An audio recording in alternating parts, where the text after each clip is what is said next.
We choose to go to the moon in this decade and do the other things, not because they are easy, but because they are hard. Godspeed, John Glenn. Roger, 0G, and I feel fine. Okay, my feet are out. Okay, I'm out.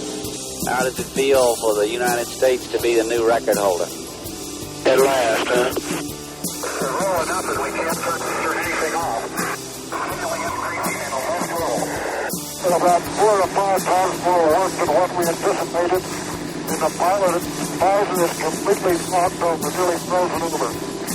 When that baby lights, there's no doubt about it. Houston, Tranquility Base here. The Eagle has landed. Hello and welcome. This is Michael Annis, and you are listening to episode 82 of the Space Rocket History Podcast. And now, Gemini X with John Young and Michael Collins, Part 3. We left off last time after the Gemini X rendezvoused with the Gemini IX-A, and Michael Collins was beginning his second EVA.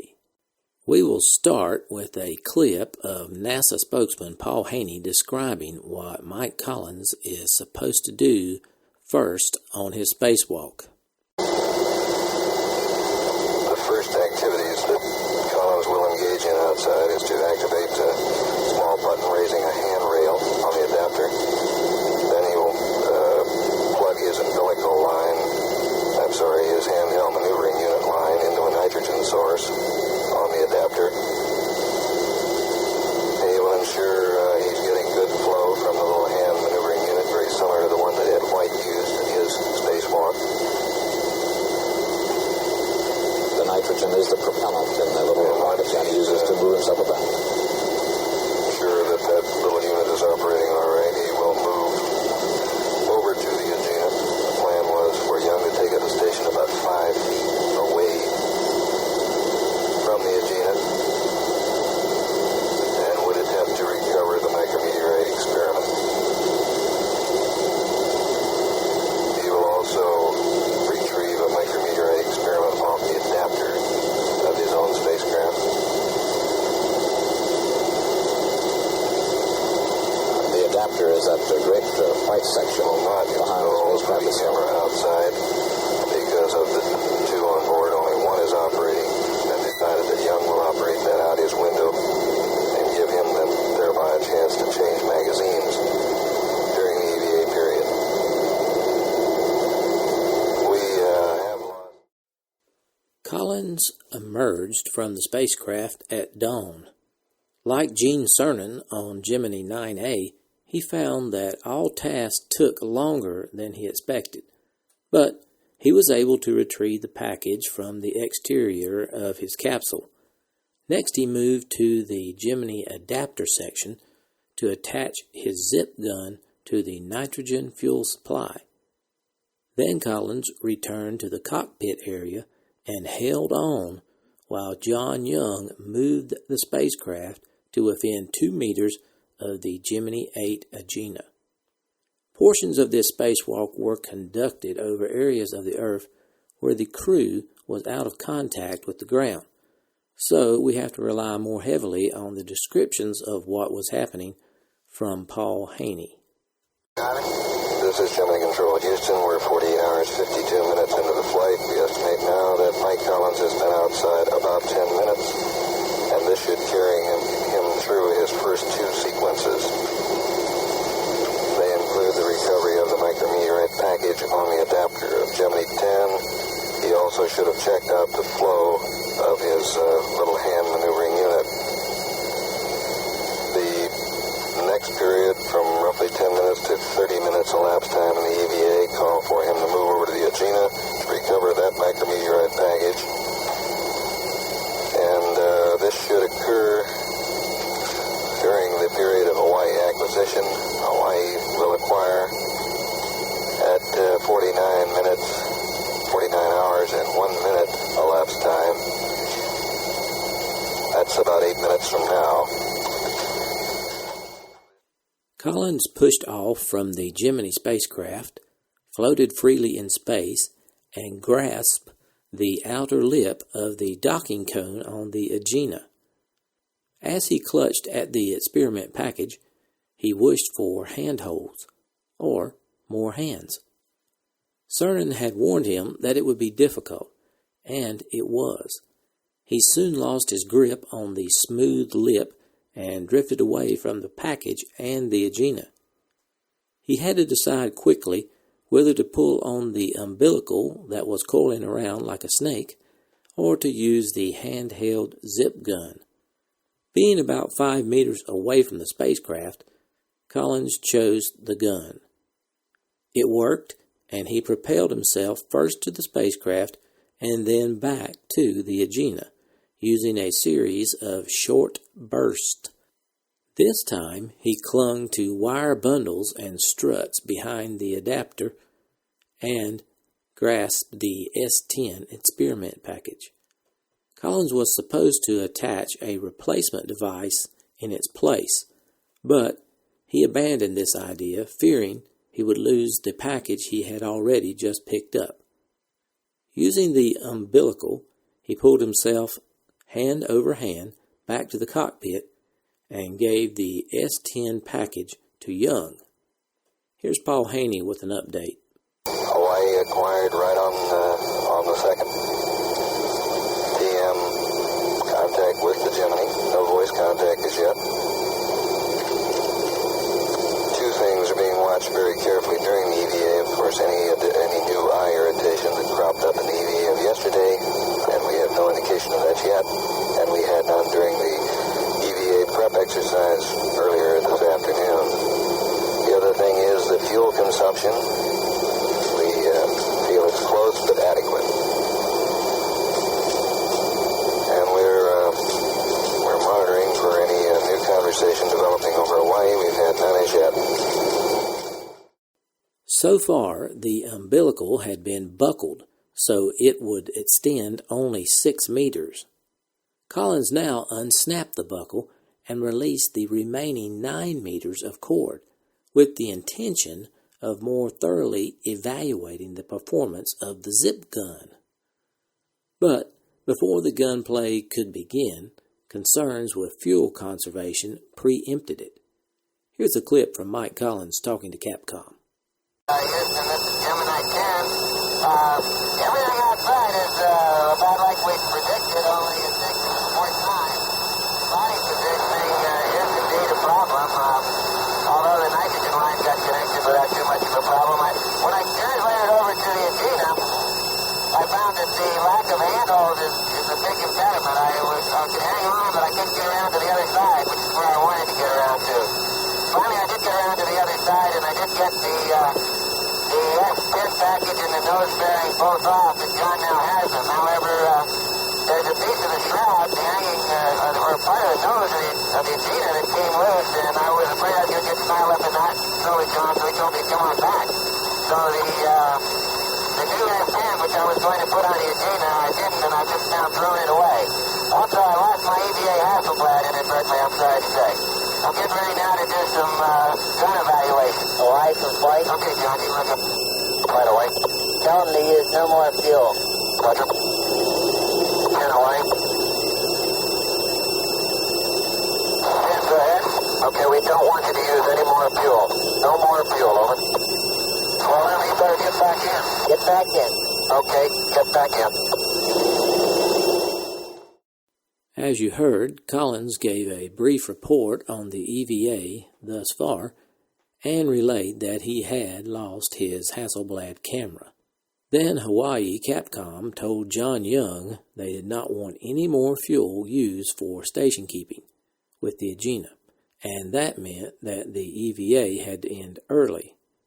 With the capsule now out of radio contact again, Paul Haney gives us an update. Control Houston, 49 hours, 12 minutes, and we're out of contact with the spacecraft by Hawaii. Recapping what Collins said, he said as he recovered the micrometeorite package off the Agena 8, he inadvertently dropped his handheld camera. What he actually said was the Hasselblad. This is a handheld still camera that he carried with him outside the spacecraft. Recall earlier that he had no EVA movie camera mounted. Young got some good pictures of what went on outside. The fuel estimate for the total EVA had been set at 35 pounds, and according to our rough telemetry estimates, we used something on the order of 50 pounds between Carnarvon and Hawaii. The control task of station keeping apparently a little bit more than had been planned for. The principal event we missed during the EVA were two events primarily, and they would have been the most fuel costly events. One was for the pilot to translate out 30 to 50 feet, evaluate the tether. The second major event was for the pilot to be passive and let the command pilot translate the spacecraft over to him. That event plus some additional umbilical evaluation would have wrapped up the EVA exercise, and the crew apparently is on its way back in right now. California is remoted. Let's stand by for any signal there. Getting back into the spacecraft was surprisingly difficult. Collins had gotten himself tangled in the umbilical.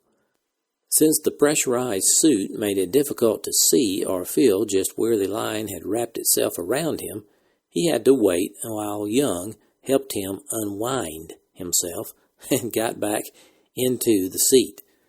But fuel remained the big question. Houston called them just to confirm that they were not using any fuel, and Young replied, "We've got everything shut off." More was shut off than he realized. He soon discovered that the radio transmitter had been turned off. By this time, Collins was back in his seat. Young reported that hatch closing had been easy. Now here's another update from Paul Haney, and if you listen closely, you can tell he is getting a little irritated about the crew not responding to Capcom. Dean has put in a call, and let's see what the situation is on board. Jimmy 10, Houston. There. This is Gemini Control, Houston. The suspicion is here that the two are probably engaged in closing the hatch, which would probably account for their not returning Alpine's call.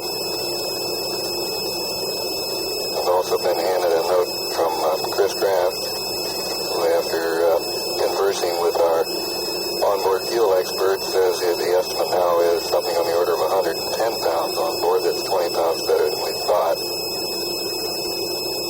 But this will be refined after the stateside pass when all the fine data is compared.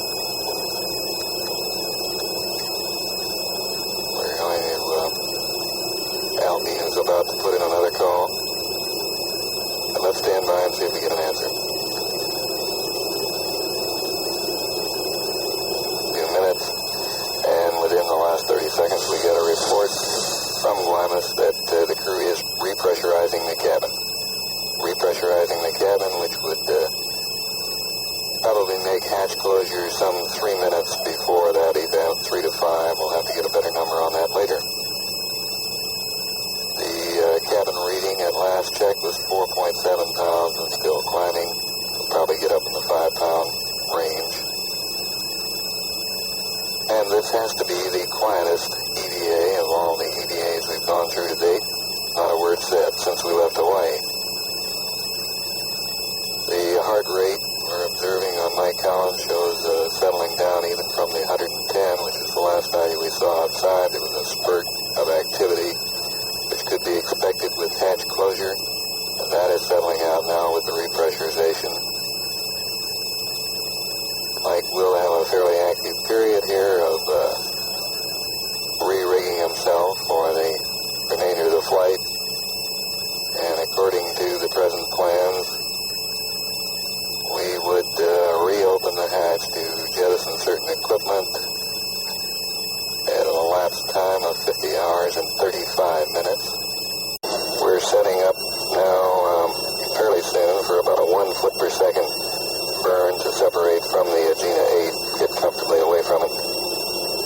The cabin repressurization is complete now. The cabin sealed off at 5.6 pounds per square inch.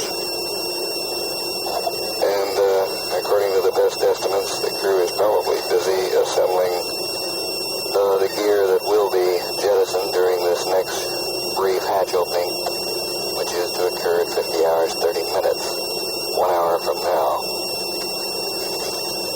That event will occur over just before the Hawaii path, and the hatches to remain open on the order of 10 or 15 minutes.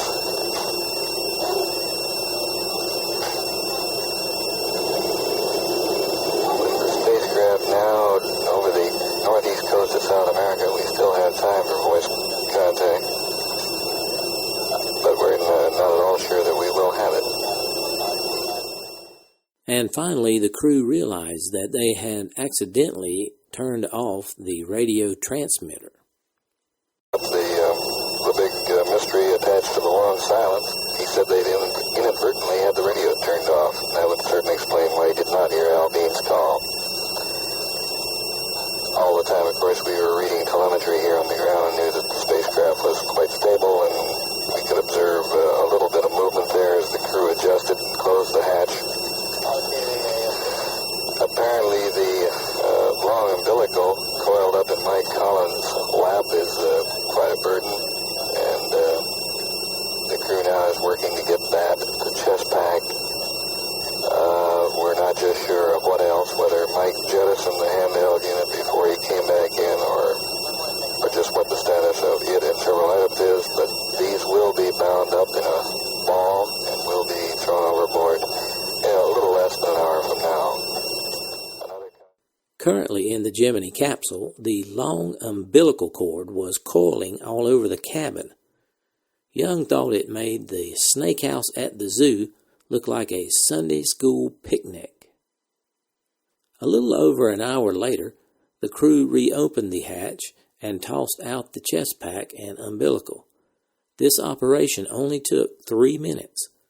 McDonald had done an excellent job on this right-hand hatch. Due to the time spent struggling with the umbilical, Collins and Young had to hurry to get set up for an important maneuver that would make the point of re-entry more precise. They carried out an orbit shaping activity exactly on time at T+ 51 hours 38 minutes. This retrograde firing of 30 meters per second brought the spacecraft perigee down 106 kilometers, making the orbital parameters safe for re-entry. After another round of experiments, this time synoptic terrain and weather photographs taken as the spacecraft drifted through space, the crew began their third sleep period. After waking up from their sleep period on homecoming day, Young and Collins spent more time on experiments and did their packing. Then, 70 hours and 10 minutes after liftoff, the crew felt the first retro rocket ignite as they passed over the Canton Island tracking station during their 43rd orbit. Re-entry went remarkably well, with Young steering bank angles by computer solutions and landing in the western Atlantic at T+ 70 hours and 46 minutes. That was 4:07 p.m. July 21st, 1966. The splashdown was only 5.4 kilometers from the target point. The crew of the primary vessel, which was the Guadalcanal, watched the spacecraft hit the water. Once the swimmers had attached the flotation collar and positioned the raft, Young and Collins climbed out. They were lifted by helicopter to the deck of the recovery ship. Now here's a clip of John Young speaking immediately after arriving on the deck of the carrier. Well, it's certainly a pleasure to be here. It's a real wonderful feeling to be part of a Navy honor flight, but it's even more tremendous to see a large part of the Navy when you get back from one. We certainly enjoyed it. We had a lot of fun. And we certainly appreciate all the hard work that everybody has done to make this mission a success. Thank you. Thanks a lot for picking us up. Beautiful job.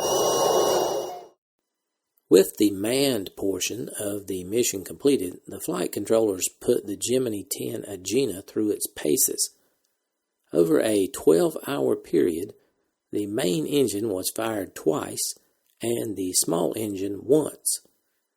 Since the first maneuver was intended to study temperatures at higher altitudes, the controllers sent the Agena up to a 1,390 by 385 kilometer orbit. They watched it for almost 7 hours and found that the temperature varied little from those at lower levels. The vehicle was then returned to a circular orbit of 352 kilometers that would make it available as an alternative target for later flights.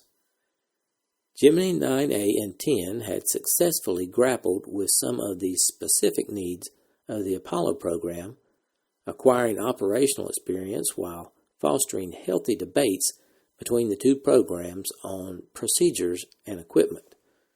Perhaps the greatest benefit to Apollo was the demonstration and practice of several types of rendezvous. Each provided a wealth of information. In addition, the orbit shaping maneuvers to the higher altitudes established that the trapped radiation hazards could be avoided on trips into deep space. Then, too, the very fact that one spaceborne vehicle could meet another, latch onto it, and use it as kind of a space tug offered many possibilities for such spaceflight concepts as shuttles, space stations, and space laboratories. Of course, there had been problems, but missions 9A and 10 had logged a combined total of 3 hours and 41 minutes open hatch experience. Although the extravehicular hiatus between the 4th and 9th flights adversely affected both equipment and operational development, Cernan and Collins had shown that tasks outside the spacecraft were feasible. They found that all chores took longer than foreseen and that body positioning was difficult. During technical debriefings, each extravehicular pilot had pointed out the need for more and better restraints and handholds. These aids were being developed. Overall, perhaps extravehicular activity remained Gemini's greatest problem. It was and is dangerous, difficult, and deceptive, despite its delights. The 9th and 10th flight also took several steps forward in experiment performance. Despite operational constraints usually brought on by limited fuel resources, each situation had been modified to wring the utmost from specific experiments. More and more, principal investigators were being brought in to help with modifications and to assist in rescheduling their task for later in the missions if necessary. These real-time flight changes could not have been carried out in an unmanned flight and would not have been done on an earlier Gemini mission. So, in Gemini 9A and 10, the experiments program began to achieve maturity. By the end of Gemini 10, most of the men and women who had worked full-time on the program had begun to have a strong feeling of anticlimax and to wonder about their next jobs. Some had already gone on to other fields, but Charles Matthews tried to control this exodus and hold enough together to finish the flights. Shortly after 9A, he told his staff that the Gemini program office as such would not be continued. The people would be absorbed into other MSC activities, mainly Apollo and Apollo applications. By early August, a personnel placement committee had begun work. It soon arranged 4 to 6 interviews for each of the 193 project office people. This move helped allay any immediate fears, but Matthews still warned his staff to refrain from making personal contacts for new jobs until the committee could complete its arrangements. There were 2 more flights in the Gemini program, but it already seemed to be heading into history.